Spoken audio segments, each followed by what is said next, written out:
Salut tout le monde, bienvenue dans 50% Matos saison 3 épisode 3, podcast dédié au monde de la photo et de la vidéo. Salut Douglas, comment tu vas? Salut Damien, ça va super, j'espère que toi aussi.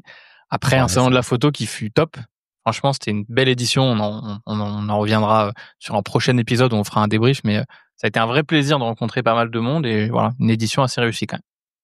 Ouais, aujourd'hui on fait un 0% Matos. Combien de photos sont prises par an? On va voir une étude, moi, qui m'a intéressé un peu sur le nombre de photos qu'on peut prendre dans le monde entier. On verra que Kodak va mal, que Leica va bien. Il y a une étude aussi sur les photographes, un peu le revenu, notamment, qui peuvent tirer de leur activité. On verra qu'il y a Affinity qui inquiète un peu. Et on verra aussi le rapport, c'est un article plus léger, le rapport des marques avec leurs couleurs. Et enfin, ça sera la partie principale du podcast. On va recevoir Edouard Salmon qui a un usage vraiment incroyable des drones et qui va nous expliquer un peu comment il fait. Comme d'hab, ce podcast, vous pouvez le retrouver sur tous les réseaux, y compris Apple Podcasts, Spotify, Deezer. Et vous pouvez nous laisser des messages sur le répondeur. Il y a un lien dans la description. N'hésitez pas. Et nous, on vous répond dans le prochain épisode. Et donc, le premier article, le nombre de photos prises en 2025, je savais même pas qu'on était capable de le quantifier.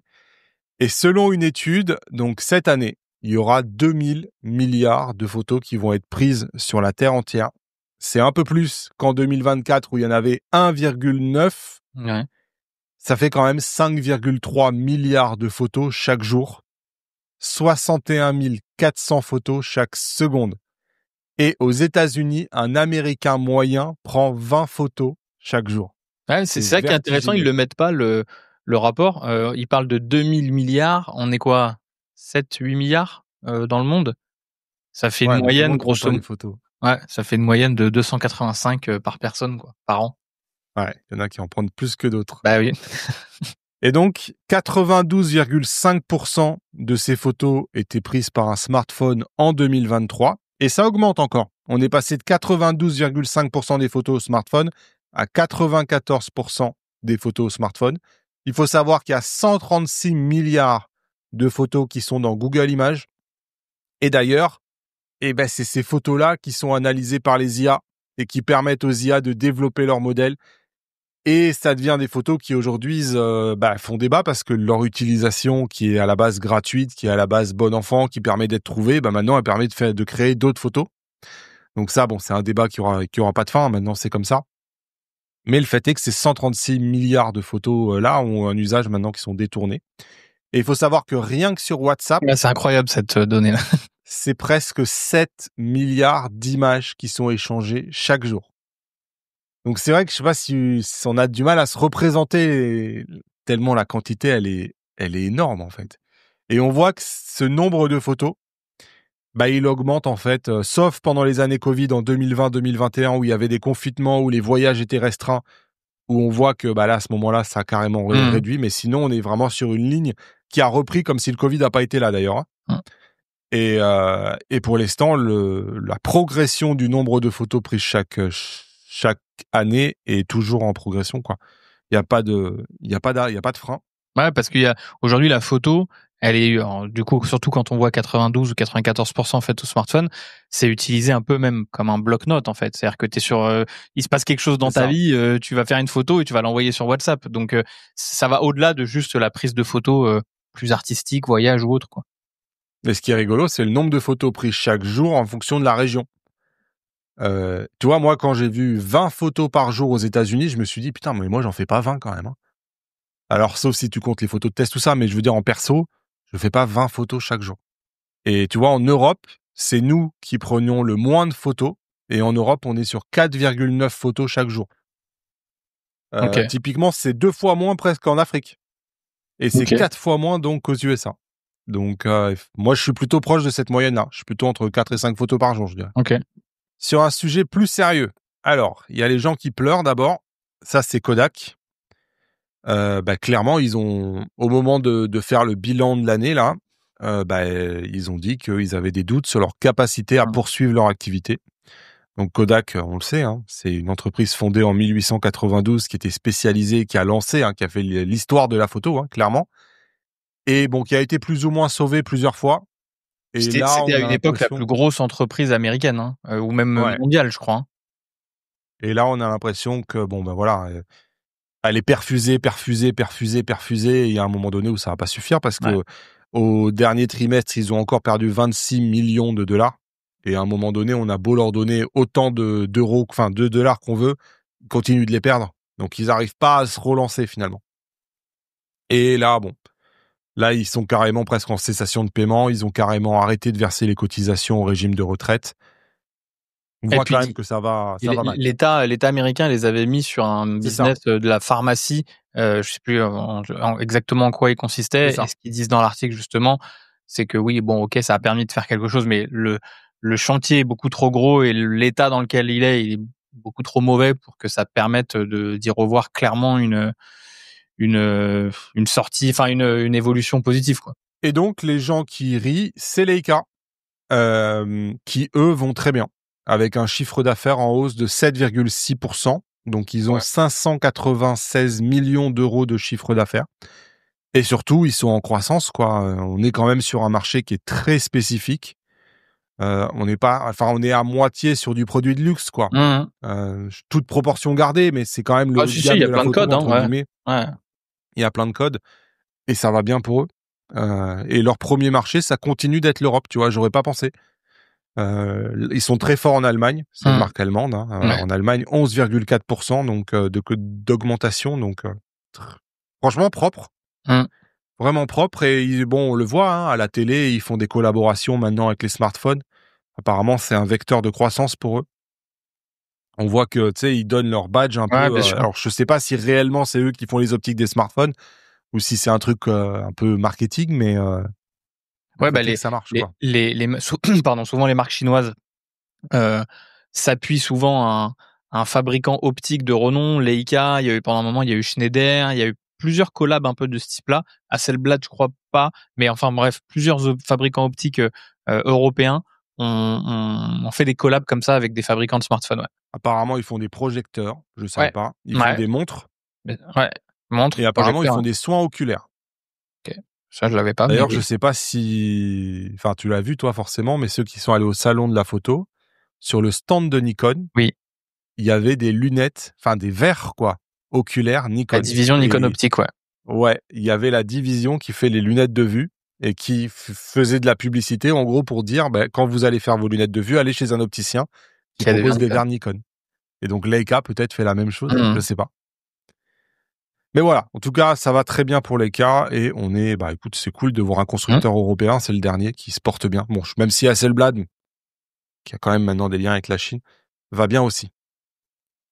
Viltrox, bon, il m'a fait rire ce produit, c'est pour ça que je Mmh. voulais rapidement le mentionner. Ils ont lancé un kit de nettoyage. Ça prend la forme d'une espèce de grosse bonbonne qui prend un peu la forme d'une bouteille d'eau. Et voilà, eux, ils font la pub en disant, regardez, vous prenez cette grosse bonbonne, vous l'accrochez sur votre sac, vous la mettez à l'endroit où normalement vous mettez la bouteille d'eau. Et à l'intérieur, vous avez pour 13 dollars, donc c'est pas cher, vous avez un kit avec comme des cotons-tiges, Mmh. enfin tout le nécessaire pour nettoyer à la fois le capteur et les objectifs et aussi les poussières qui pourraient s'incruster dans les molettes de votre boîtier. Mmh. Bon, avec 13 dollars, je sais pas s'il est en vente sur IPLN, Non, pas encore, il le sera. Ouais, il le sera forcément, ouais.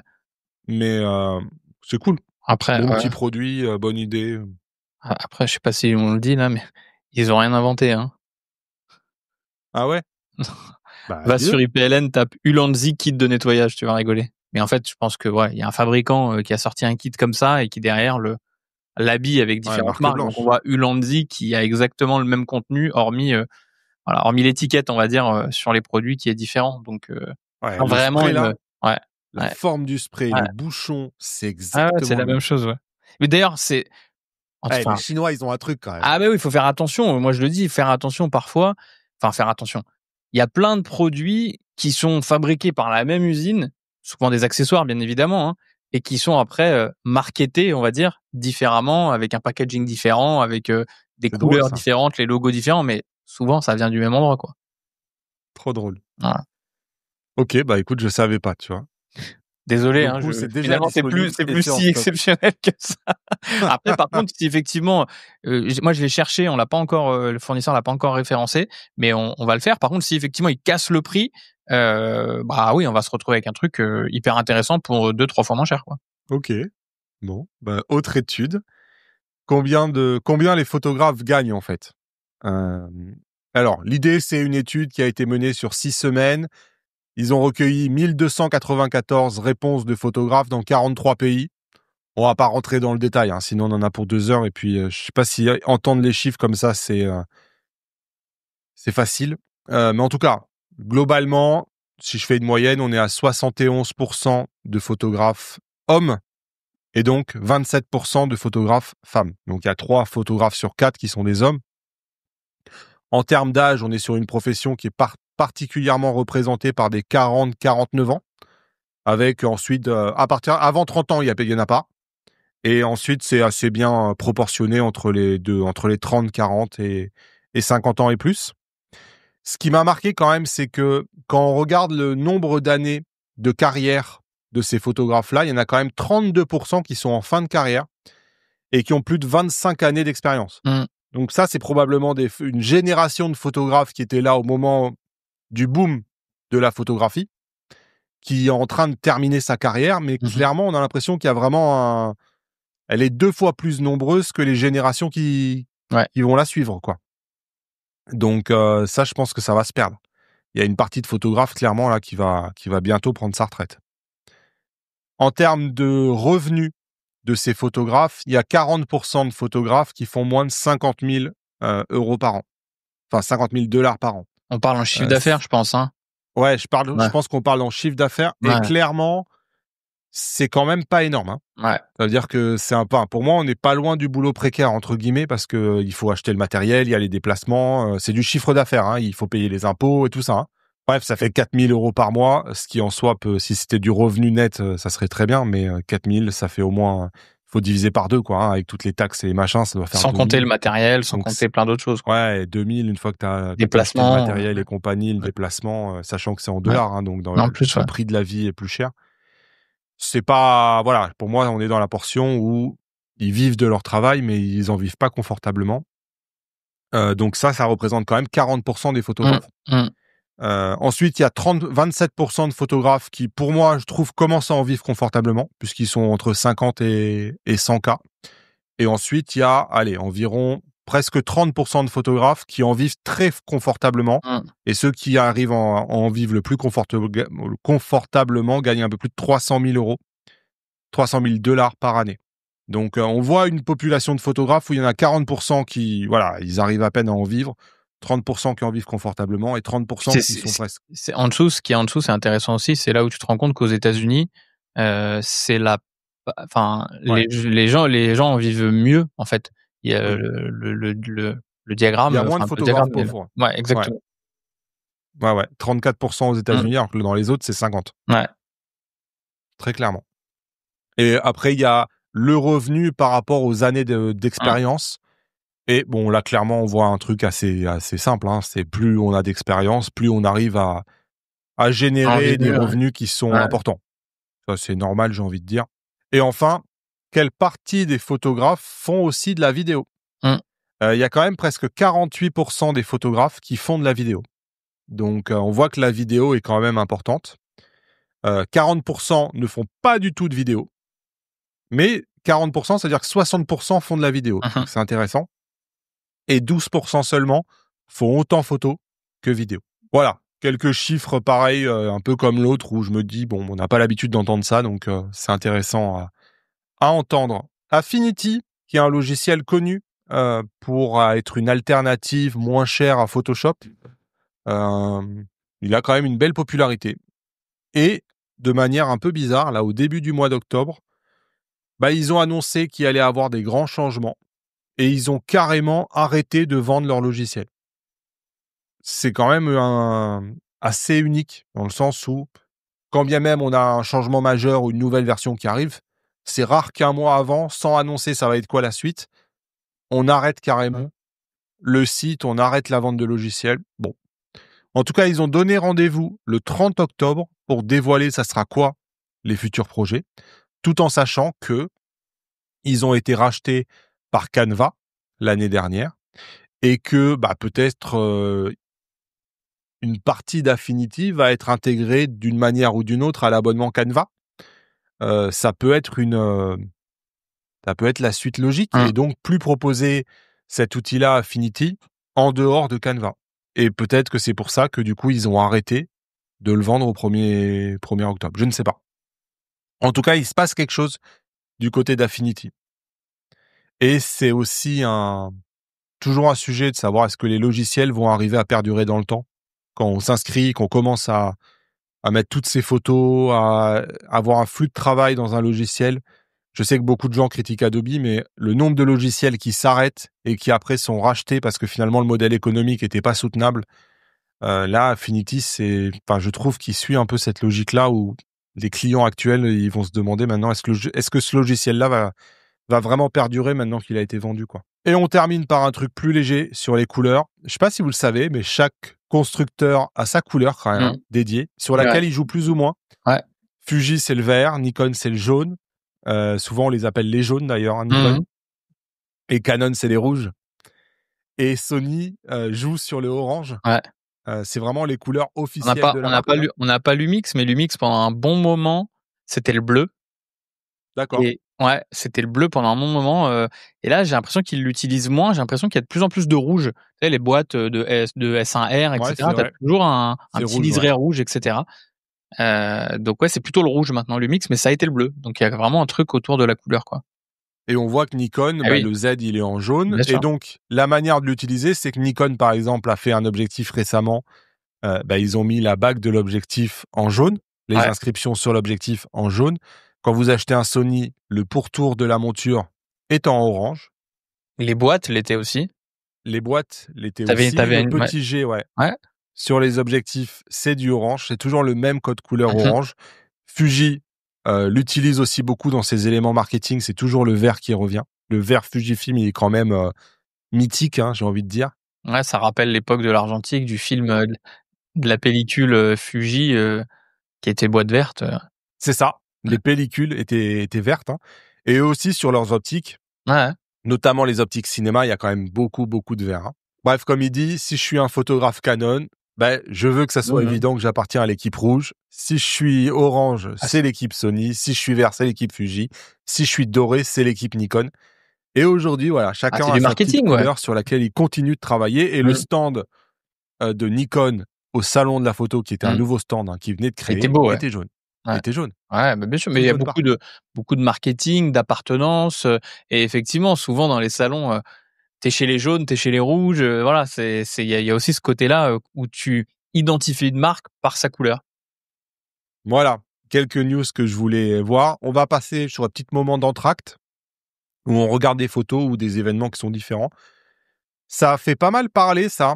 Un spectacle de drones en Chine qui a vraiment mal tourné, horrible. Et des milliers de drones, c'est une pluie de drones en fait. Des milliers de drones qui tombent sur la population, qui font des centaines de blessés, dont des blessés graves. Les gens qui, on voit, se mettent leurs chaises au-dessus de la tête. Et là, vraiment, je sais pas ce qui s'est passé, mais on voit des départs de feu horribles, quoi. Là, pour le coup, cauchemar. C'est la première fois que ça arrive à ma connaissance. Il y avait eu des petits accidents, mais pas de cette ampleur-là. Donc voilà, j'en sais pas plus. Ce qui est bizarre, le drone est en feu en fait déjà quand il descend, quand il tombe. Ouais. C'est pas du tout ce qui s'est passé. Comme si les batteries, je sais pas, on sait pas ce qui s'est passé, mais c'est vrai que c'est bizarre. Trop bizarre. Et ensuite, on avait parlé, on en parle tous les ans. Il y a le concours Wildlife Photographer of the Year qui a eu lieu. Concours réservé à l'animalier, c'est le plus prestigieux. Il y a un Français qui a eu la chance d'être finaliste grâce à sa photo, donc Emmanuel Tardy. C'est une photo d'un paresseux sur un poteau d'une clôture barbelée. Donc on se dit mais qu'est-ce qu'il fout sur ce poteau-là avec la tête presque collée au fil de barbelé. Donc une photo qui a été sélectionnée parce que elle représente le contraste entre un monde qui est sauvage d'un côté et un monde qui a été domestiqué par l'homme. Et clairement, il y a un chemin en plus sur la droite de l'image et il dit que ce chemin, il mène un peu vers la civilisation. C'est la signification qu'il lui donne. Et donc, clairement, on est dans un animal sauvage qui est perdu au milieu de la civilisation, qui a rien à faire là, qui est pas du tout au bon endroit, mais qui, au lieu d'être sur un arbre, est sur un poteau de ciment, à côté de fils barbelés. Donc, il explique que c'est une photo qui a été prise lors d'un lors de vacances au Costa Rica. C'est une photo opportuniste qu'il avait pas du tout prévue. Et il a vu cette scène-là et hop, il a fait la photo. Ce qui est alors ça c'est photo opportuniste. Le gagnant du Wildlife Photographer of the Year, qui est un Sud-Africain, lui aussi c'est une photo, mais cette fois-ci elle est pas du tout opportuniste. C'est une photo lui il dit qu'il a mis 1 décennie à la faire.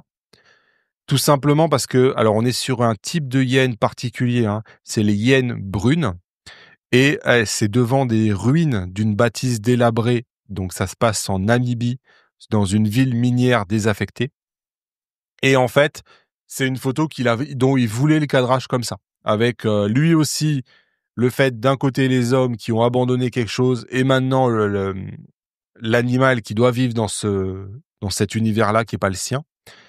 Et en plus, un animal ultra rare. Et lui, pour le coup, il a utilisé un piège photographique. Donc, je sais pas qu'est-ce qu'il a utilisé, tu vois. J'aurais bien aimé savoir si c'était pas un Nikon, tu vois, avec l'auto-capture. Ouais, ou après, peut-être plus un piège photo classique, type Bushnell. Ouais, mais là, il faut faire une vraie photo, quand même. Ouais. Là, c'est pas juste du repérage. Ouais, c'est vrai. C'est une photo qu'on présente à un jury d'un concours international, tu vois. Mais c'est une photo où il avait laissé l'appareil photo là, en espérant que ce moment-là se produise. Bon, bah écoute, il a gagné puisqu'il a remporté le concours. Donc lui, il avait gagné aussi le prix de la catégorie urbaine, parce que c'est un concours où il y a plein de catégories. Et il y avait d'ailleurs un Français qui a été primé parmi les plus belles images de l'année pour sa photo de mammifère. On le voit au moment alors je sais pas si c'est un lever ou un coucher de soleil, mais on voit une ambiance absolument folle. Donc voilà, écoute, félicitations à tous ces artistes qui doivent y passer un temps vraiment de malade, et il faut une passion débordante. Mais à chaque fois, ça nous fait des beaux clichés. Et du coup, on passe au gros morceau du podcast où on va parler drone. Et donc, on se retrouve avec Édouard Salmon, dont j'apprécie beaucoup le travail depuis vraiment de nombreuses années parce que il fait des trucs que personnellement je vois nulle part ailleurs. Salut Édouard. Salut Damien. Salut Édouard. Donc Édouard, salut. tu viens de sortir un bouquin. Je me suis dit que ça serait peut-être l'occasion finalement que tu passes dans le podcast. Et toi, tu fais un truc pas banal. Tu prends des photos avec ton drone. Exactement. Je prends des photos avec mon drone. Donc je suis photographe aérien et télépilote professionnel depuis 2018 maintenant. Donc je commence à faire partie un peu de cette pas première génération de télépilotes, mais quand même des personnes qui sont dans le milieu depuis un petit moment. Et en fait, je me spécialise dans la photographie aérienne. Alors j'insiste bien sur ce mot, et en fait, c'est à juste titre parce que les gens ne savent pas forcément, mais ce que l'on voit devant nous, ce drone, c'est un appareil photo. En fait, dans l'inconscient collectif, le drone reste beaucoup associé à la vidéo. Alors à juste titre, parce que c'est un peu comme ça que ça a démarré. On venait mettre des GoPro dessus, et on venait faire des plans aériens qui sont venus depuis maintenant alimenter toutes les productions vidéo. Mais en fait, ce que les gens ne savent peu ou pas, c'est que c'est aussi un véritable appareil photo qui permet, tout comme un boîtier sur Terre, de réaliser des clichés d'une qualité qui est de plus en plus exceptionnelle, je dirais, avec les avancées technologiques. Et en fait, pour la plupart des modèles, on a donc notamment des modèles de la gamme DJI, on a une caméra qui est embarquée, qui permet à la fois de filmer, mais à la fois de passer en mode photo. Et sur la plupart des modèles, on retrouve les réglages communs à la photographie terrestre. Ouais, donc je t'interromps, mais je crois qu'on a la même expérience avec DJI. Moi, j'ai eu une idée de génie il y a 2 ou 3 ans. Je leur ai dit, bossez avec moi, je vais vous faire des tests sur la partie photo de vos drones. Et pendant 2 ans, il y a plus de son, plus d'images. Ils m'ont répondu, nos drones ne sont pas prévus pour faire de la photo. Et je me suis grillé avec eux parce que du coup, j'étais casé dans la case photographe. Et toi, c'est pareil. Je crois que c'est clair qu'aujourd'hui les mises en avant de produits et les choses qui sont mises en avant par les marques, c'est principalement la vidéo. Et moi, je me spécialise dans la photo. J'arrive à m'exprimer avec la photo. Je prends beaucoup plus de plaisir à faire de la photo aujourd'hui qu'à faire de la vidéo. Peut-être que ça changera, mais en tout cas, moi, c'est pas ma démarche, en tout cas, de venir m'adapter à la marque. Je préfère continuer et poursuivre le travail qui me plaît, et puis on verra verra ce qu'il en ressortira. Mais en tout cas, ce qui est sûr, c'est que beaucoup de gens me demandent souvent, et du coup, en fait, tu filmes et tu fais des captures d'écran des vidéos avec ton drone. Ils ont pas cette notion du fait que non, c'est un appareil photo. Je peux mettre un mode vidéo, mais un mode photo dans lequel je vais pouvoir faire à peu près tous les réglages, alors en fonction des modèles, un peu tous les réglages que l'on peut faire avec un appareil photo classique depuis le sol. Donc en fait, moi à travers le livre que j'ai sorti, l'idée c'était de montrer en fait justement tous les points communs qu'on a avec la photo terrestre, et de montrer comment on peut exploiter au mieux un outil tel que le drone pour faire de la photographie aérienne. Et donc ça passe tout d'abord, comme dans toutes les disciplines photo, par la gestion de la lumière et de l'exposition évidemment, puisque on le sait, la lumière c'est la matière première du photographe. C'est vraiment ce qui va nous permettre de faire son image. Et j'ai envie de montrer aux gens comment moi j'utilise la gestion de la lumière pour faire mes photos aériennes. Donc l'idée, c'est que ça va commencer déjà par, évidemment, à quelle heure est-ce qu'on va photographier.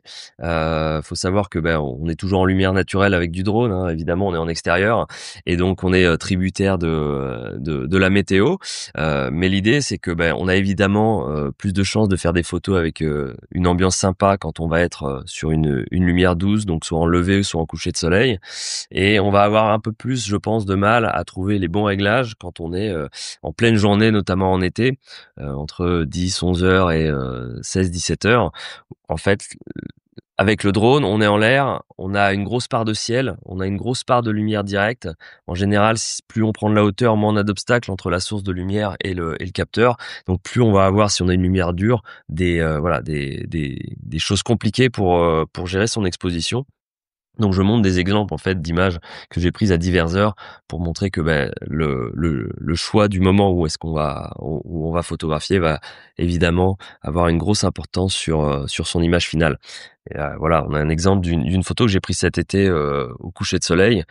Et évidemment que j'aurais pas eu ces ombres étirées, ce ciel bien texturé, etc. en pleine journée, ces reflets. Et donc là, en fait, la lumière fait toute l'ambiance de l'image. Et si j'avais fait la même photo à 11 heures, avec les mêmes gens sur la plage, le même bateau, le même décor, Catastrophe. j'aurais eu, ça aurait été terrible. J'aurais eu énormément de reflets dans l'eau, et puis j'aurais pas eu cette ambiance un peu magique, hein. Et ça, c'est vraiment, c'est propre au drone, mais pas que au drone. Alors, quel que soit son appareil c'est photo, vraiment l'erreur évidemment. numéro 1 des débutants, en fait. C'est ça. C'est sûr qu'en plein été, alors là, c'est bien parce qu'on Il faut arrive se dans lever. une période. Alors, en plein été, faut se lever. C'est ça. Il faut se lever. Et là, on arrive dans une période. Moi, j'aime beaucoup Alors, je photographie beaucoup en bord de mer, donc évidemment, la nature reste à peu près similaire toute l'année. Et là, on a l'avantage, c'est qu'on entre dans une période où on a une belle lumière à peu près toute la journée. Le soleil ne monte pas très haut, et du coup, ce qui fait qu'on a quand même des lumières assez intéressantes. Alors, les journées sont plus courtes, mais du coup, on a une meilleure lumière répartie sur toute la journée. Alors qu'en plein été, c'est 6 heures, 9h30, 10 heures, et puis après, 18 heures coucher de soleil. Mais entre les deux, ça sert à rien de sortir. Avec un drone, en tout cas, c'est compliqué. Donc ensuite, le deuxième paramètre qui va nous permettre de gérer notre lumière, ça va être notre vitesse d'obturation, qui est un paramètre qu'on retrouve sur les boîtiers photo terrestres, mais qu'on retrouve aussi sur le drone. Et ça d'ailleurs, c'est des images que j'avais fait dans le cadre de la collaboration avec Équipe LN à Lyon l'été dernier. Donc en fait, voilà, on voit que là on a le même sujet finalement. On a une coureuse sur une piste d'athlée, mais on a deux réglages différents de la vitesse d'obturation. Donc deux gestions de la lumière différentes et deux effets complètement différents, avec un sujet complètement figé à gauche à 1 millième de seconde, et du coup un effet de panning shot, de filet à droite. Alors c'est assez technique en drone, hein, de faire du filet, surtout avec un sujet comme ça qui finalement va avoir du mouvement des bras et des jambes. Donc pour l'avoir net, quoi qu'il arrive, c'est quasi impossible. Mais en tout cas, voilà, on a géré la lumière de deux manières différentes en venant changer sa vitesse d'obturation, pardon. Et donc c'est un paramètre que l'on retrouve sur tous les drones dispo sur le marché. Ton cadrage, il est aussi impeccable que ça à la prise de vue, ou ensuite c'est toi où tu viens redresser ça au post-traitement? Alors alors c'est le défi sur les terrains de sport, Mmh. notamment. Alors le cadrage en général, il est à peu près comme ça, hein, c'est-à-dire qu'il est voulu comme ça. Alors des fois peut-être que ça déborde un peu à droite à gauche et je recadre légèrement. Le plus gros défi, ça va être sur les lignes droites comme ça, c'est la distorsion. En fait, Mmh. on se retrouve avec des. Alors là, c'était pris avec le Mavic 3 Pro, qui avait vraiment une grosse distorsion. C'était compliqué et j'avais pas de profil dans les logiciels de post-traitement. Et du coup, pour redresser tout ça, c'était manuel hein, sur Photoshop pour essayer de compenser cette distorsion. Donc c'est surtout valable quand on a des grandes lignes droites comme ça.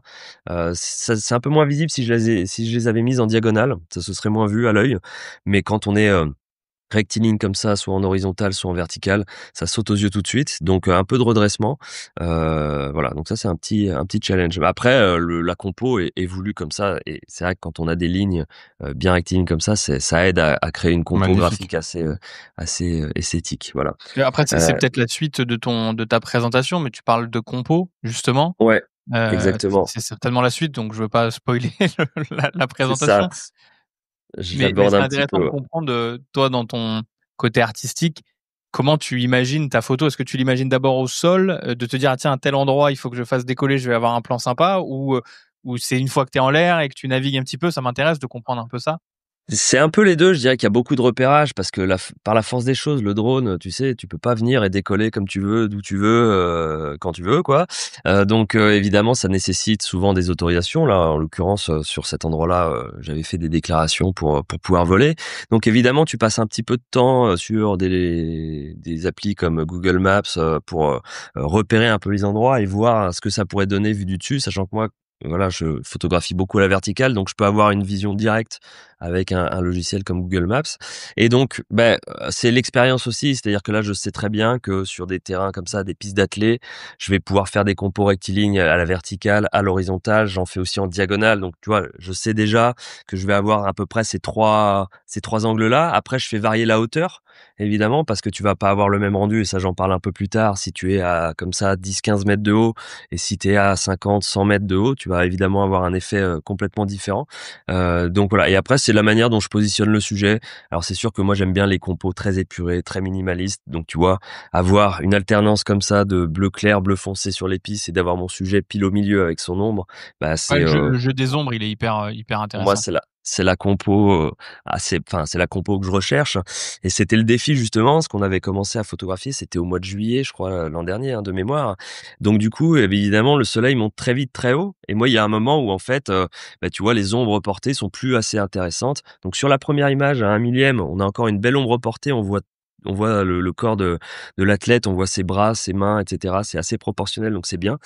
Sur la deuxième, on était déjà un peu plus tard dans la séance, on voit que l'ombre, elle est beaucoup plus courte donc un peu moins représentative. Donc du coup, on va plutôt jouer sur des effets comme ça sur la vitesse où là, c'est pas vraiment l'ombre qui est le sujet, c'est juste un petit plus, mais on va plus se focaliser sur la personne en soi.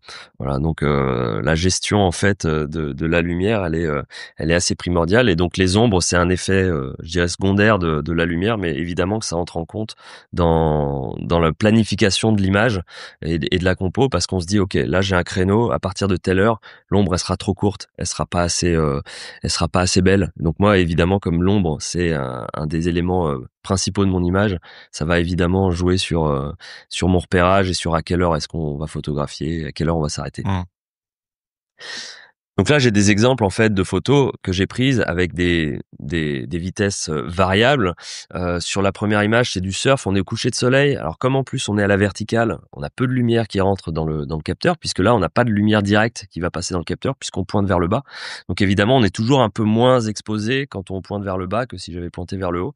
Donc là, c'était le soir, je me rappelle. Donc évidemment, une lumière bien plus faible. Donc je suis à 1/500e parce que le but c'est de trouver l'équilibre entre figer la scène, figer le surfeur, figer les vagues, parce que là on veut quelque chose de très net, et tout en ayant une vitesse qui me permette de pas augmenter trop mes ISO pour pas trop dégrader la qualité d'image. Donc tu vois, à 1/500e, ça passait encore.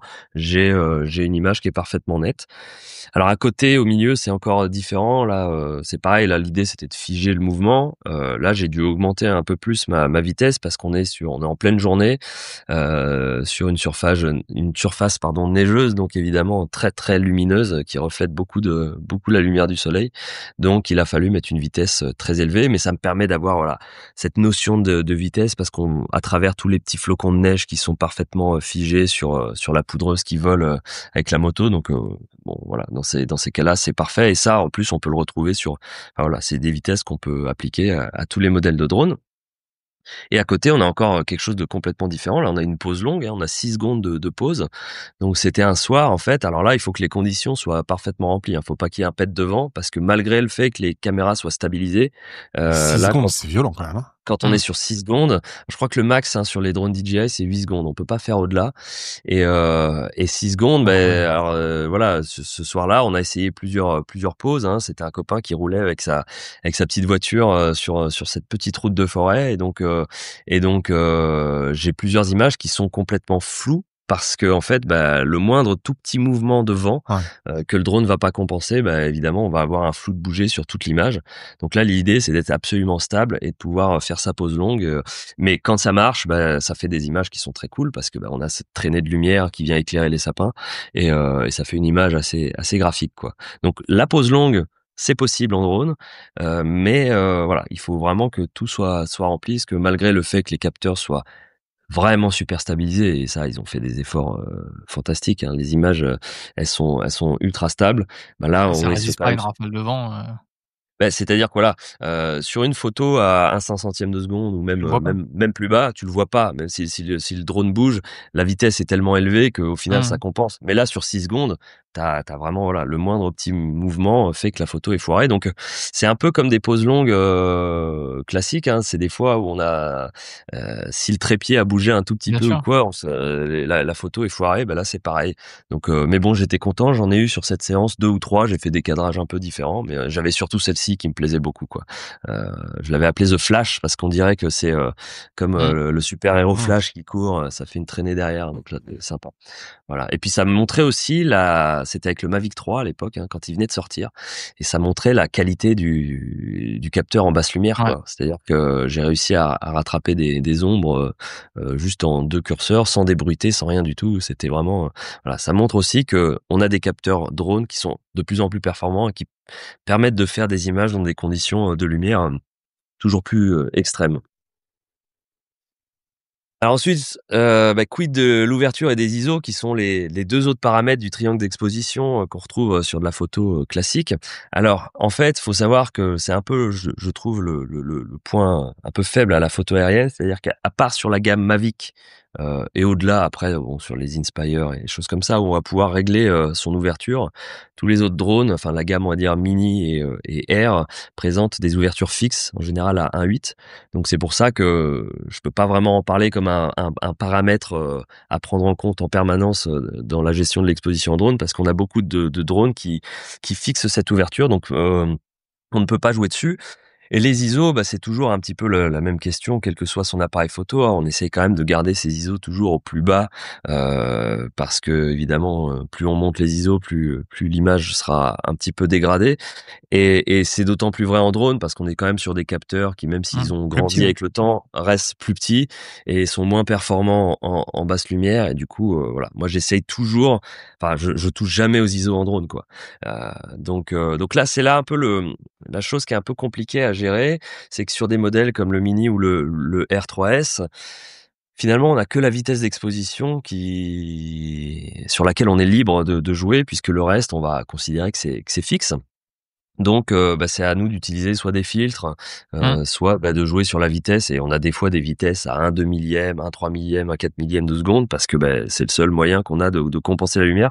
Et ça rejoint finalement le premier point que j'abordais sur l'heure à laquelle on fait les photos. C'est sûr que si on est en plein été à 14 heures avec un drone qui a une ouverture fixe à 1.8, là on va se retrouver avec des conditions de lumière très dures à gérer. Donc privilégier. D'où l'utilisation des filtres ND aussi. Voilà, d'où l'utilisation des filtres, mais encore une fois avec une limite que moi j'ai pointée, c'est que alors quand tu fais que de la photo, ça peut aller, mais quand tu alternes photo et vidéo, Ta le lumière, problème elle c'est que change. et ta lumière elle change. Si imaginons que tu fais de la vidéo et tu suis ta règle des 180, donc t'es en pleine journée, en plein été, tu vas être obligé avec vu que tu peux pas jouer sur ton ouverture, bah tu vas te retrouver avec un ND 128 voire plus. Et donc là, tu as une image qui est correctement exposée, mais si tu switches en photo, bah là tu vas être complètement sous-exposé.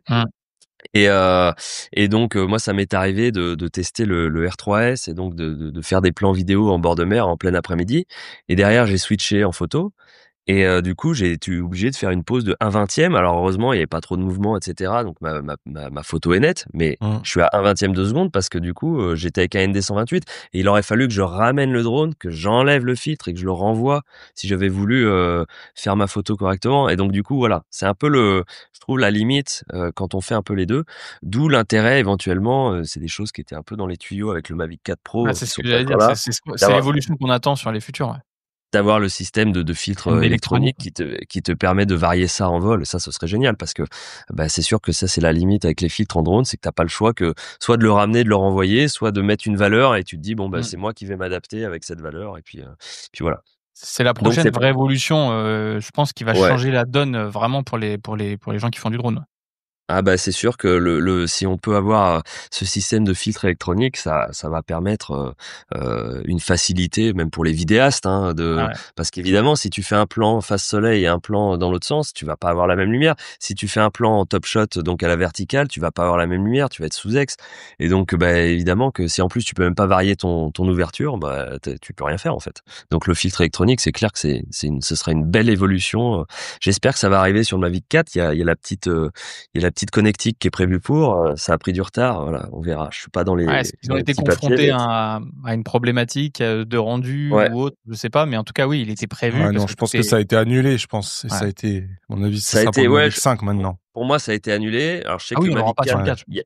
4. il y a la connectique quand même, hein, Ouais, bah, bien Ouais, si sûr. tu veux, Moi, donc j'ai parce plein que de copains qui l'utilisent. Donc, et c'est heu sûr que c'était prévu, quoi. et du coup, voilà, ça a pas vu le jour. Donc peut-être le prochain, ouais.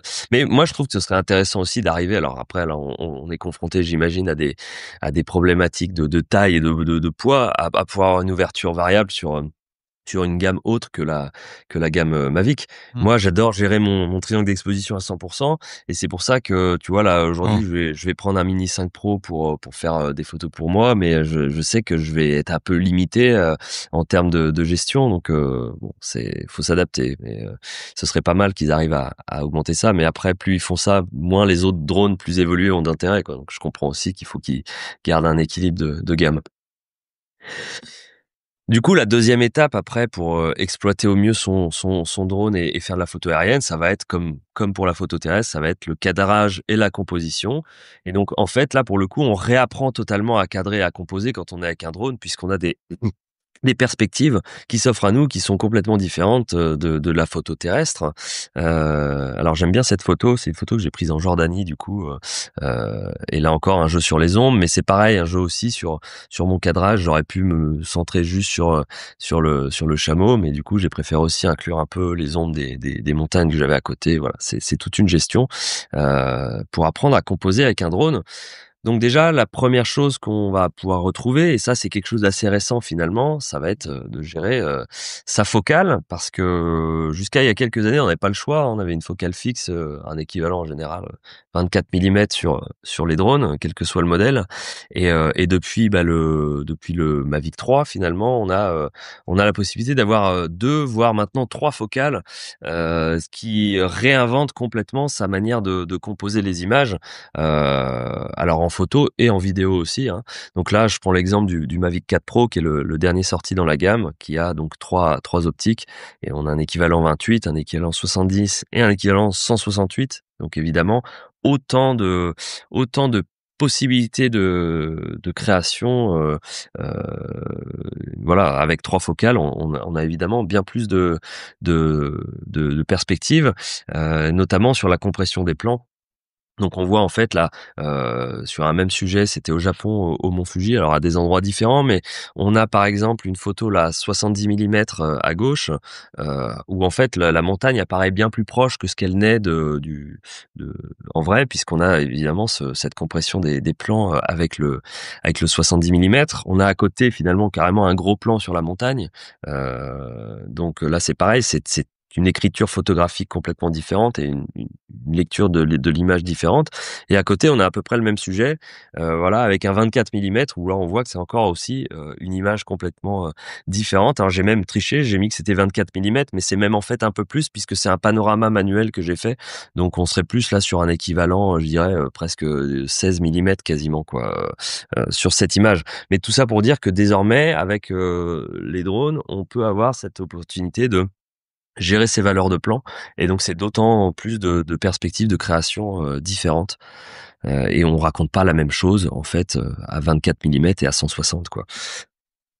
Il y a ensuite un point qui est important et moi je joue beaucoup dessus, vous l'avez vu dans mon travail, quoique j'en Mmh. utilise un plus que les autres, ça va être le tilt de la nacelle, en La fait nacelle. l'inclinaison de la caméra.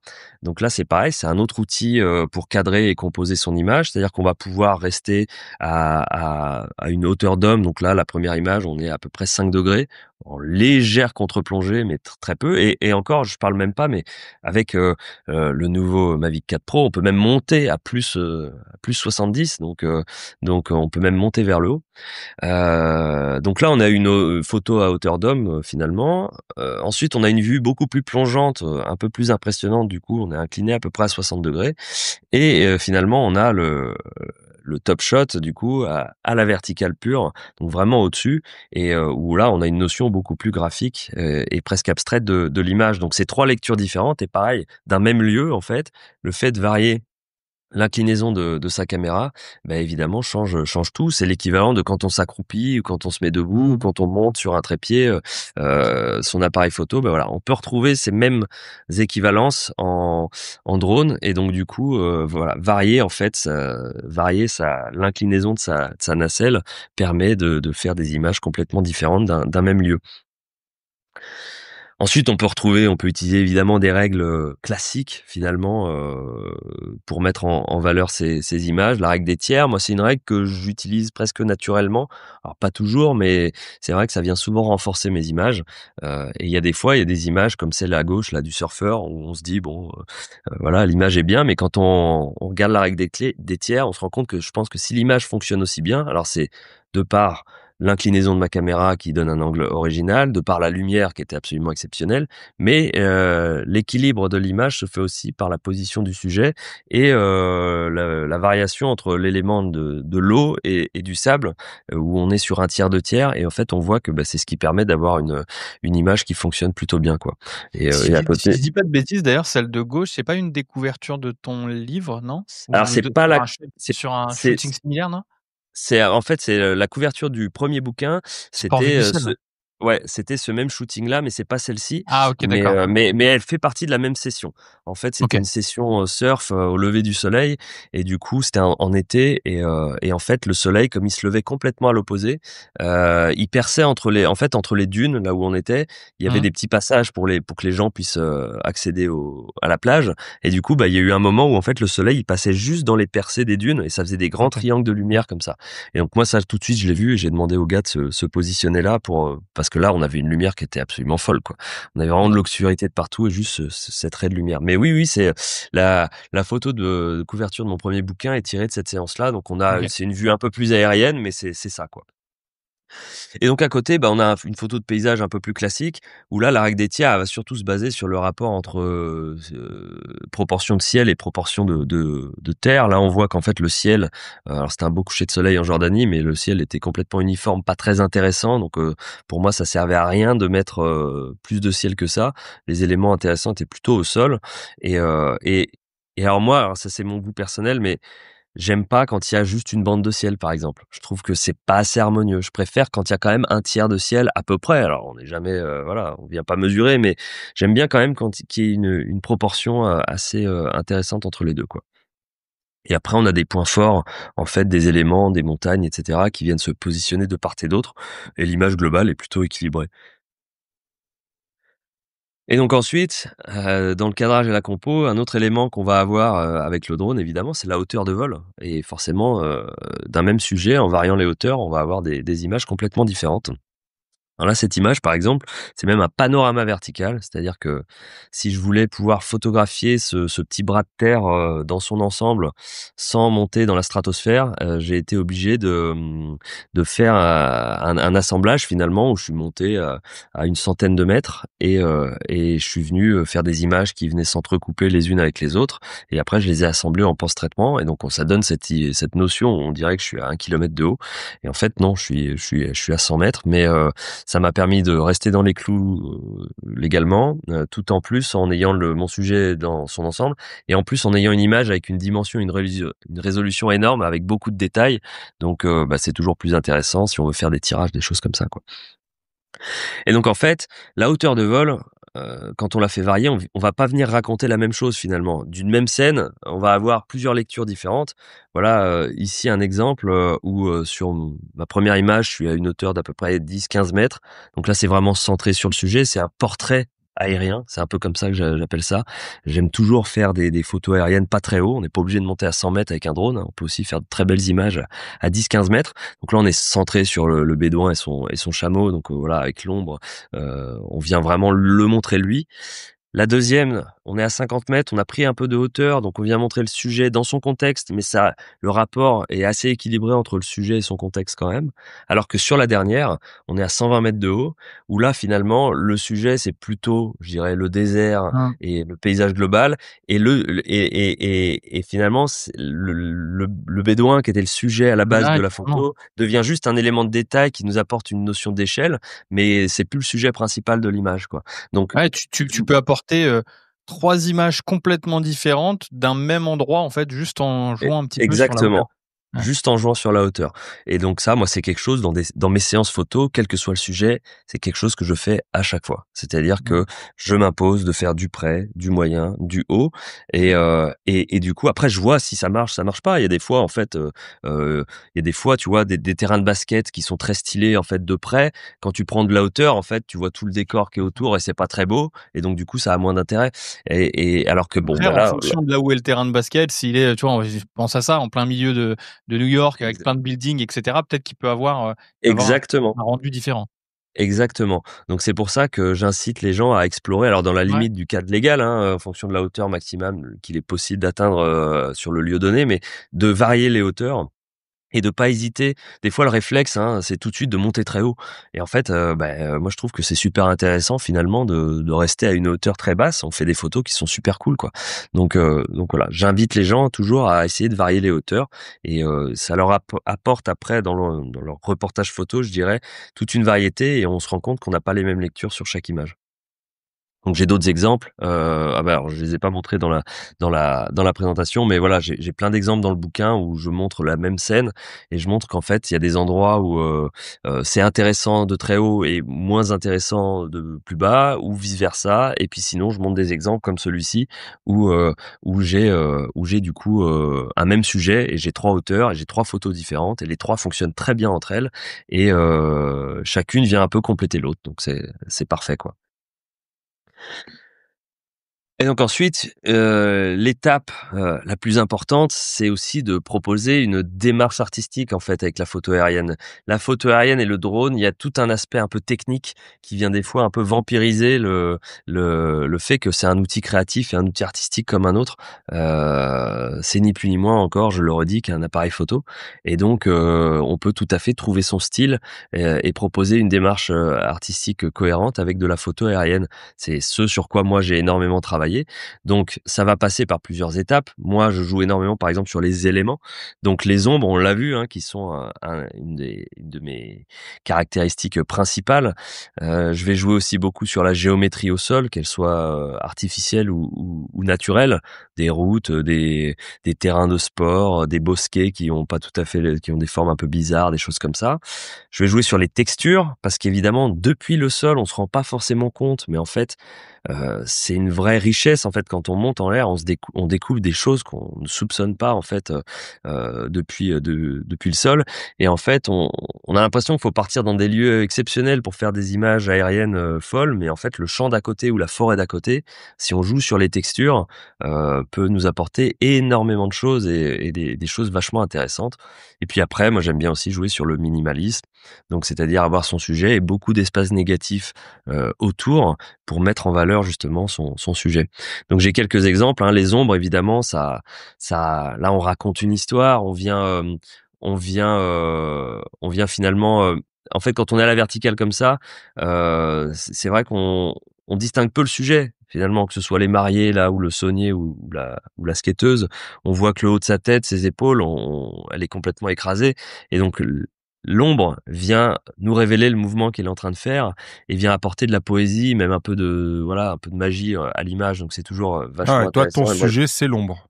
Exactement. Finalement, le sujet de la photo, c'est l'ombre, c'est pas le personnage. C'est ça. C'est-à-dire, c'est le lien entre l'ombre et entre le personnage et l'ombre, mais ça vient raconter une histoire. Et évidemment, on a l'élément sur l'image, mais ce qui nous attire l'œil tout de suite, c'est l'ombre. C'est ce que j'allais dire. Quand tu les regardes les trois, enfin surtout les deux premières, ton œil il est immédiatement attiré par l'ombre. Ouais. Exactement. Et c'est un petit peu l'histoire. Et en plus, là, on est sur des ombres, on est sur une période de la journée où l'ombre est à peu près proportionnelle au sujet. On a une hauteur de 1 pour 1 finalement entre la hauteur de la personne et l'ombre à peu près, c'est légèrement étiré. Donc ça, c'est quelque chose d'assez concret, mais plus on attend, plus on va avoir des ombres assez étirées et là on peut jouer sur quelque chose de beaucoup plus abstrait où en fait des fois on va voir des choses, on va imaginer des choses finalement grâce à l'ombre qu'on n'imagine pas. Donc ça donne un petit aspect de rêverie et de poétique à l'image et ça j'aime beaucoup jouer là-dessus quoi. Ensuite, la géométrie au sol, là, évidemment, comme je disais, soit abstrait, soit artificielle, soit naturelle. Alors moi, je me régale avec des terrains de sport, évidemment, ou des circuits automobiles où là, voilà, on joue sur des courbes, sur des lignes, sur des cercles. On vient révéler des formes. La photo qui est à gauche, c'est un bosquet qui est à 1 kilomètre de chez moi. Et en fait, quand on est depuis le sol, on voit juste un bosquet, quoi. Enfin, on voit juste un champ avec une petite forêt au milieu. Et en fait, on se rend compte que quand on prend un peu de hauteur, ça a une forme de cœur. Et du coup, tout de suite, ça, c'est un truc qu'on n'aurait pas pu avoir depuis le sol. Ça n'avait aucun intérêt depuis le sol. Et depuis les airs, j'ai pu jouer avec ça. J'ai plein d'exemples. Alors, les cœurs, c'est assez sympa à trouver, mais j'ai des exemples de rochers qui ont été pris au Portugal, qui sont entourés d'eau. Et en fait, le rocher a une forme de cœur. Donc voilà, c'est toujours assez joli à voir, hein. Et puis les terrains de foot, les circuits, tout ça, c'est vraiment une mine d'or pour tout ce qui est géométrie au sol. Donc on peut venir jouer là-dessus. Alors les textures, toi, ça c'est pas. Je te coupe, ouais, tu retouches pas tes images. Enfin, tu retouches pas. Tu les développes, mais tu les modifies pas. Ah non, je vais pas venir rajouter une forme. Genre les traces de pneus, tu vois, les traces de pneus dans le sable là en bas, par exemple, tu les laisses. Ouais, alors là, en l'occurrence, ouais, je les ai laissés. Ça peut m'arriver quand, alors surtout, tu vois, sur des photos de plage où j'ai des traces de pas dans tous les sens, où j'ai des algues, j'ai des petits éléments qui viennent un peu perturber l'image, qui sont pas très esthétiques et qui viennent à apporter rien. Je les enlève. Maintenant, là, les traces de pneus dans le truc, pour moi, venait pas causer un problème particulier. Ça apportait même presque quelque chose. On est sur un circuit automobile. On se dit, il y a des mecs qui ont un peu foiré leur virage. Donc, en soi, non, ça m'a pas vraiment dérangé. Si j'avais eu, je sais pas, moi, une petite touffe d'herbe ou un truc comme ça en plein milieu de l'élément blanc en bas, je l'aurais peut-être enlevé par contre. Parce que je trouve que ça serait venu créer un élément visuel qui aurait attiré l'œil sans que ça soit vraiment pertinent. Donc des fois ça peut m'arriver d'épurer un peu les images, mais je vais jamais venir vraiment complètement transformer ou même carrément rajouter des choses ou enlever des choses qui sont importantes à l'image, quoi. L'idée c'est quand même de les garder le plus possible fidèles à ce qu'il y a. Là c'est recadré pour c'est quoi, c'est du 9/16e ça?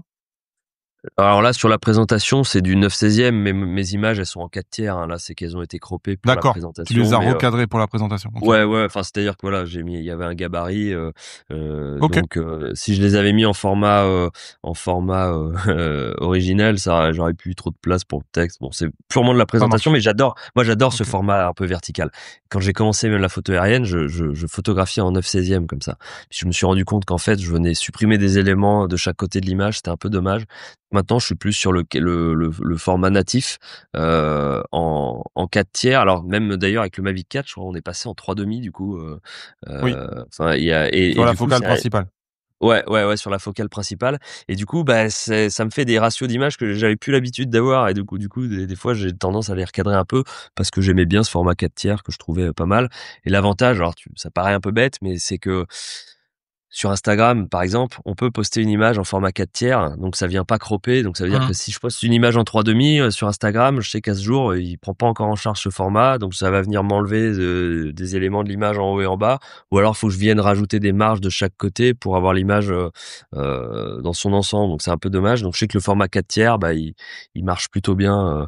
Mais par contre, le format 3,5, c'est le format que j'ai sur mon boîtier terrestre. Donc j'ai quand même une cohérence, sinon, si je veux, entre le drone et le boîtier, quoi. Donc là, les textures, bah, c'est pareil. En fait, on n'a pas besoin d'aller très loin, hein.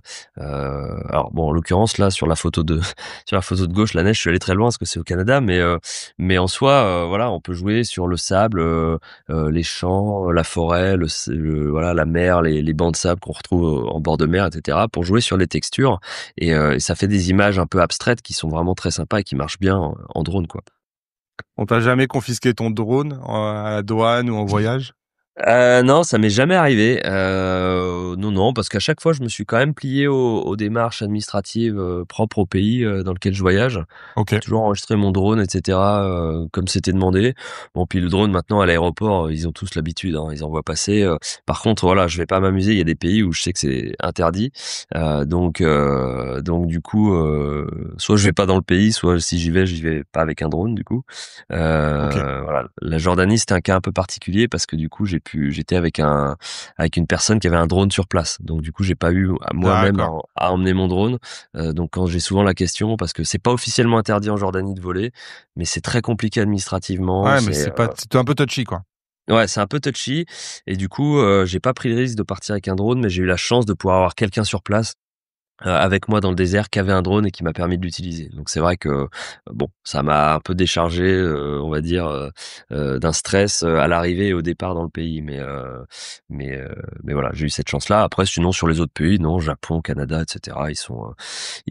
Ça passe sans problème, comme dans beaucoup d'endroits. Et après, il faut respecter la législation en vigueur. Et puis voilà, tu vois, le Canada, ce qu'on voit pas sur l'image, c'est que je crois que je dois être à 400 kilomètres du village le plus proche à cet endroit-là. Donc on sait que bon, on va pas trop déranger les gens et il y a peu de risques d'accident, quoi.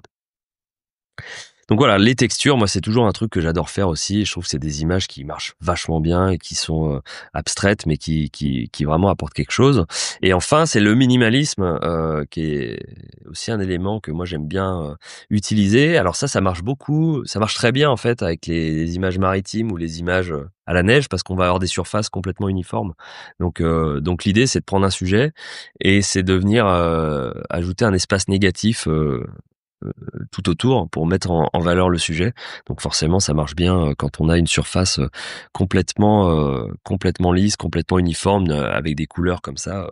Euh, à la mer, ça marche bien. Une petite vue à la verticale d'un bateau comme ça, perdu au milieu de l'eau, ça fait une image qui fonctionne bien. En général, il y a un beau contraste entre le bateau et l'eau. Et puis voilà, si en plus on a une belle lumière, bon ben voilà, on coche un peu toutes les cases, quoi. Donc voilà. Ensuite, dans la démarche artistique, on peut aussi, ça j'en ai un peu parlé au début de la présentation, c'est de jouer sur la vitesse pour avoir cet effet en fait de filet de mouvement. C'est toujours quelque chose qui est intéressant en photo aérienne. Alors c'est pas évident, évidemment. Le filet, alors il y a pas besoin de rouler très vite pour que ça fonctionne, mais on a beaucoup de déchets parce que il faut pouvoir piloter à la même vitesse que la personne et c'est vraiment pas évident. Donc faut s'entraîner, faut se préparer à avoir 300 images ratées et une réussie. Et puis après, on a la pause longue, hein, comme à droite. Donc ça, c'est une autre image tirée de la même séance photo que ce que j'avais fait avec celle qu'on a vue en début de présentation, où du coup, voilà, c'est une pause de plusieurs secondes et ça permet de faire des effets de lumière assez intéressants.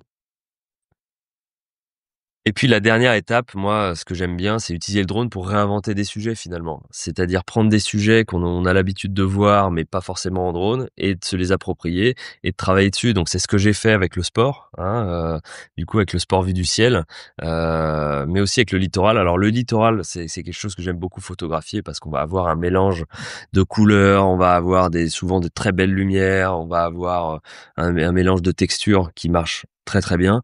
Donc voilà, une plage avec un sable bien doré et puis de l'eau bien bleue à côté. Bah, tout de suite, on a déjà deux couleurs qui fonctionnent bien entre elles et du coup ça donne toujours des images qui sont sympas. Si en plus on a des belles lumières, c'est le top. Et puis bah, le sport, évidemment, ça a été une de mes spécialités. C'était vraiment de réinventer la photo de sport et de se l'approprier avec le drone. Donc ça a été c'est un peu le travail de ma vie, on va dire, pour l'instant. C'est voilà, des sujets moi que j'aime beaucoup, le basketball. Voilà, on a des beaux terrains, on a des belles lignes, on a des couleurs un peu bariolées. C'est toujours super intéressant à photographier. Si en plus voilà, on a des belles ombres, on peut jouer sur les mouvements. On a toujours des photos qui sont, on a des mouvements qui sont extrêmement athlétiques. Et donc, ça, c'est vraiment, ça apporte une dimension graphique et esthétique à la photo de sport qu'on voyait pas forcément. Même si je trouve que depuis les Jeux Olympiques de Paris, on a vu du coup, il y a énormément de photographes de sport qui ont été mis en avant pour leur travail justement assez original et assez artistique.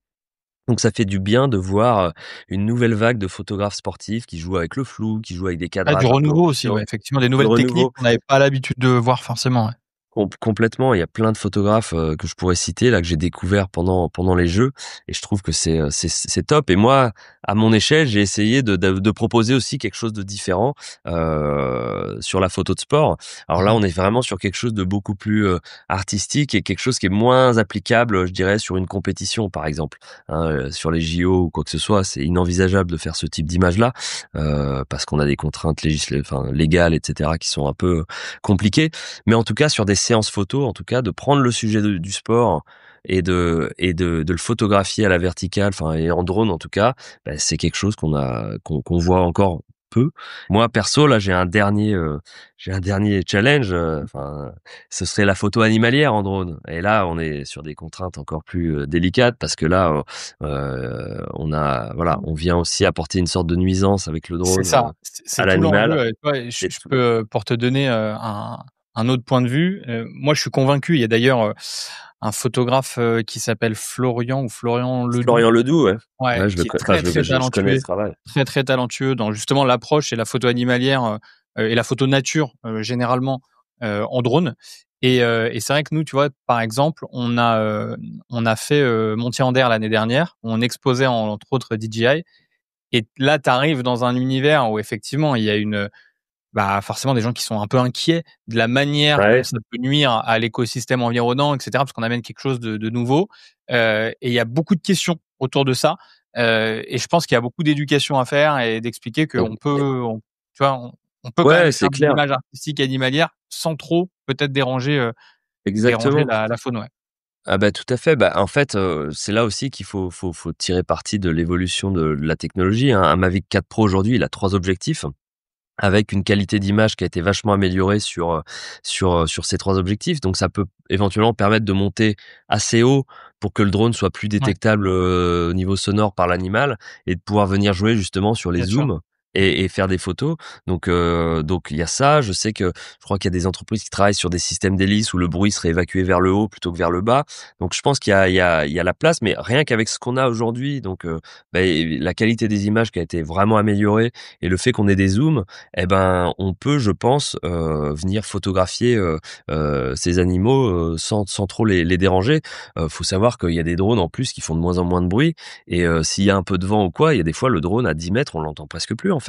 Donc, je suis pas sûr qu'on soit plus dérangeant qu'un Zodiac rempli de touristes qui va venir naviguer pas loin de la banquise avec les ours, quoi. Tu vois, enfin, il y a, je pense que ça inquiète beaucoup de gens et t'arrives avec un drone et les gens sont toujours un peu réticents et voilà. Mais je suis sûr qu'il y a des choses à faire qui permettraient de faire de la photo animalière avec un drone. Alors c'est un challenge et donc moi c'est un peu J'ai rien prévu encore, mais c'est un peu ce que j'ai en tête. Je me dis j'ai photographié beaucoup de sujets. J'ai photographié des avions de chasse, des avions, des véhicules, des choses comme ça. J'ai fait Ah, des j'aime photos bien de ta photo de la patrouille de France. la patrouille de France, tu vois, c'est un sujet. Moi, voilà, je Ouais. vois ça, je dis j'ai envie de le photographier. Alors ça, j'ai fait des démarches et tout. J'ai eu la chance de pouvoir le faire, mais ce que j'aime qu'on retienne de mon travail, c'est que je vais prendre un sujet et je vais le photographier avec ma vision, avec mon drone, et je prends des sujets qu'on n'a pas l'habitude de voir comme ça. Et donc du coup, bah là, un des sujets qui me manque, c'est la photo animalière. Donc c'est quelque chose auquel je songe, mais c'est évidemment un truc où là, il faut faire attention, et je pense il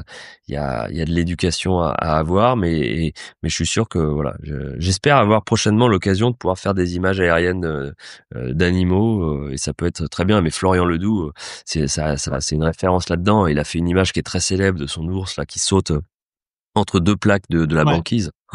C'est la photo d'une vie, ça. Enfin, je veux dire, c'est magnifique, quoi.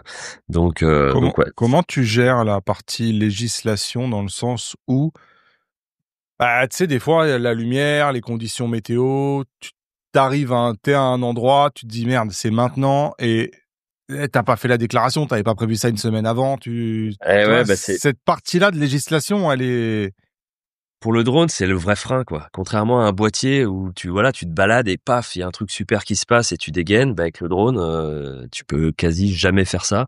Alors bon, tout ce qui est sport comme ça, c'est des démarches, hein. Et c'est justement, ça a été le challenge, ça a été de faire coïncider les démarches administratives avec la dispo des athlètes ou des joueurs, et avec les conditions de lumière. Donc à chaque fois, il fallait que les trois cases soient cochées pour avoir les images que vous voyez là, mais ça n'a pas toujours été le cas.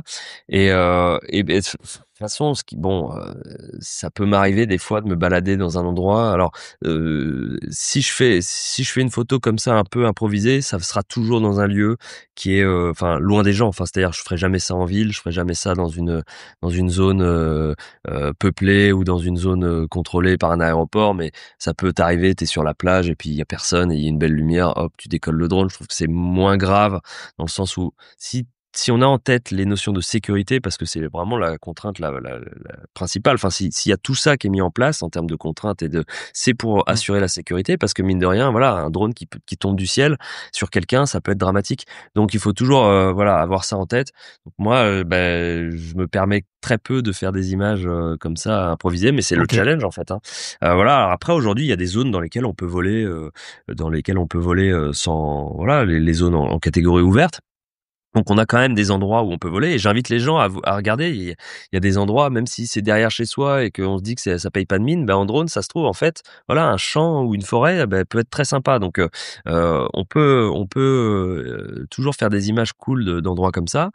Et puis après, ben sinon c'est de la planification. Enfin, c'est-à-dire que il y a des endroits où quand je Mmh. vais, Ok. j'emmène pas mon drone parce que je sais que de toute façon je pourrais pas décoller, ou ça va être blindé de gens, ou voilà. Donc c'est aussi de la préparation. C'est de la contrainte du drone. Voilà, donc bah du coup, je Et termine donc, un petit toi, peu. présente-nous ton livre. Voilà, bah, le livre, Les secrets de la photo aérienne avec un drone, il est sorti le 25 septembre aux éditions Erol. Donc Erol, ils ont une large collection de livres sur le sujet de la photographie. Et ils ont notamment une collection qui s'appelle Secrets de photographe, où on va retrouver les secrets de la photo de mariage, les secrets de la photo animalière.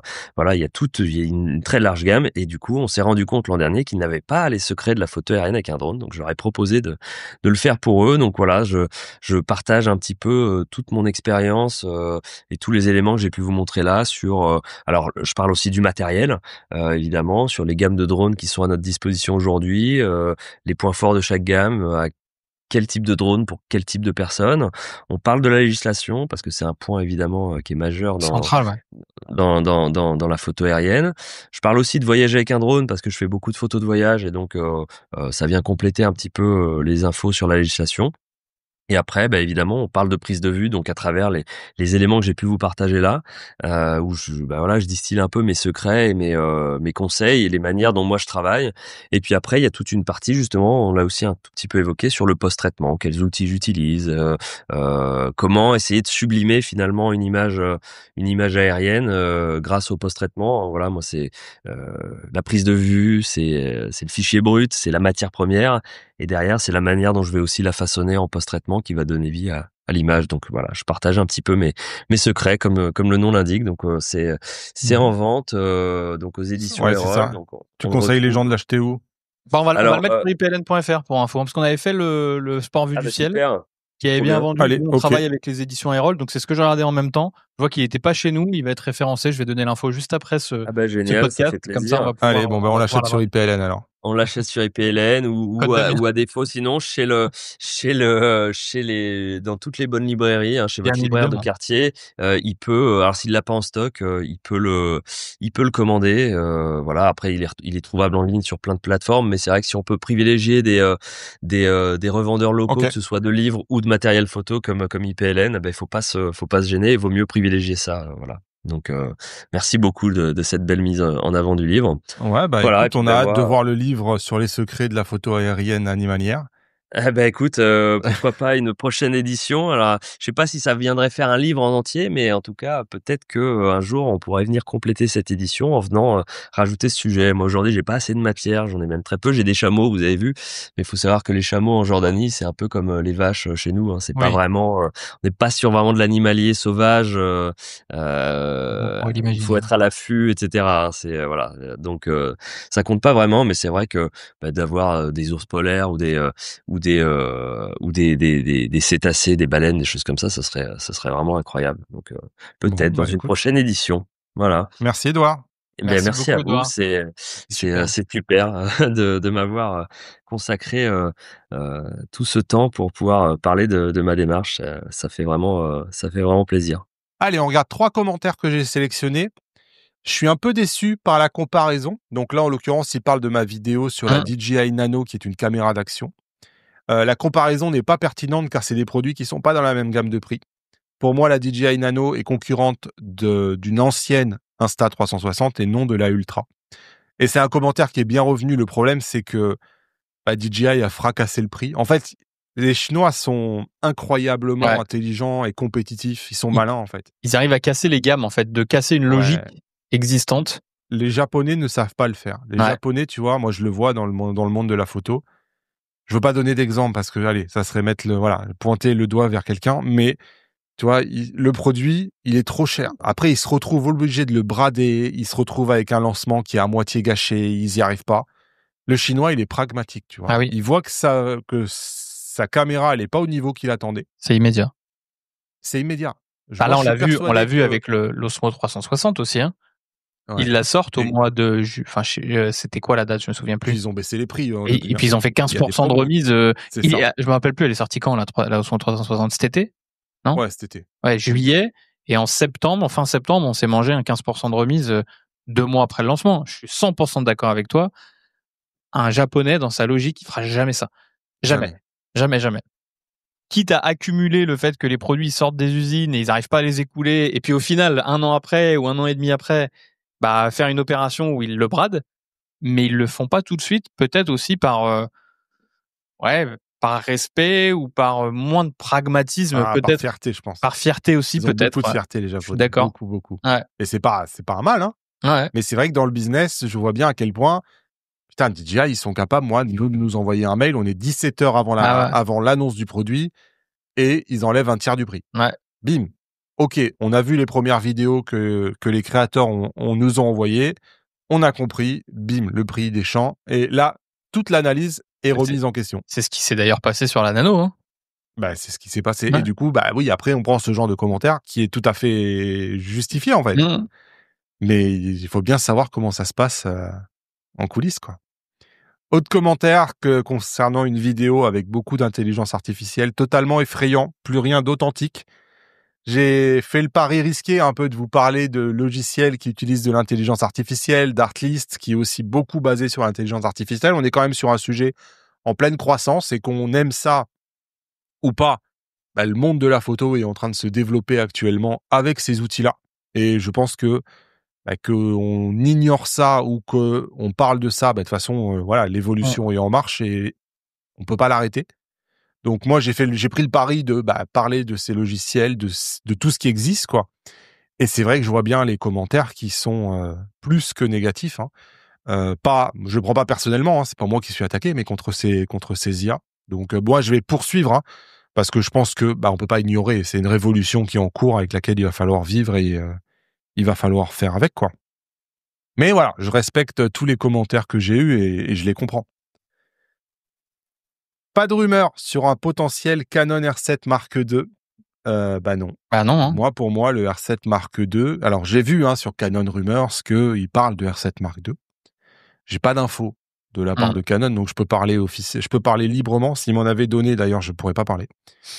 Donc pour moi, il y a rien à attendre avant 2026. Ah oui, bah je sais pas du tout, voilà. Mais moi, dans la gamme telle que je le vois, là, il y a des rumeurs d'un R6 Mark III ou quelque chose comme ça qui pourrait arriver. Donc là, il y a beaucoup de rumeurs persistantes sur ça. Le R7 Mark II, j'ai pas vu de rumeurs. Non. Mais on voit dans la gamme qu'il reste à renouveler le R8 et le R7. Ouais. Pour moi, c'est le programme de l'année 2026. J'en sais rien, encore une fois, peut-être que je me trompe, mais c'est comme ça que je le vois.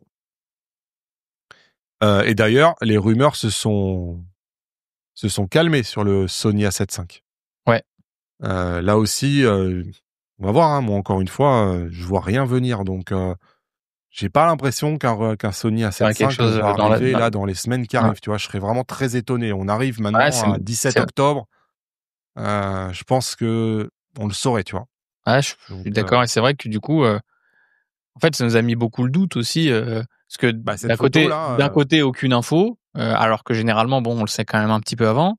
Et d'un autre, par contre, des rumeurs insistantes de sources quand même historiquement relativement fiables, voire très très fiables. Et on n'a pas de doute que le produit existe. Oui, mais moi, la photo, pour moi, elle n'a pas été inventée, tu vois. Ouais. Mais j'ai pas l'impression que le produit soit pour maintenant. Ouais. J'y crois plus. Ouais. Voilà, qui conclut en tout cas cet épisode de 50% Matos. Je vous rappelle que vous pouvez nous laisser des messages sur le répondeur. On n'en avait pas cette semaine. C'est pour ça que j'en ai pas mis. Donc n'hésitez pas. C'est toujours un plaisir de vous entendre. Et on se retrouve dans 15 jours. Salut Douglas. À dans 15 jours, salut.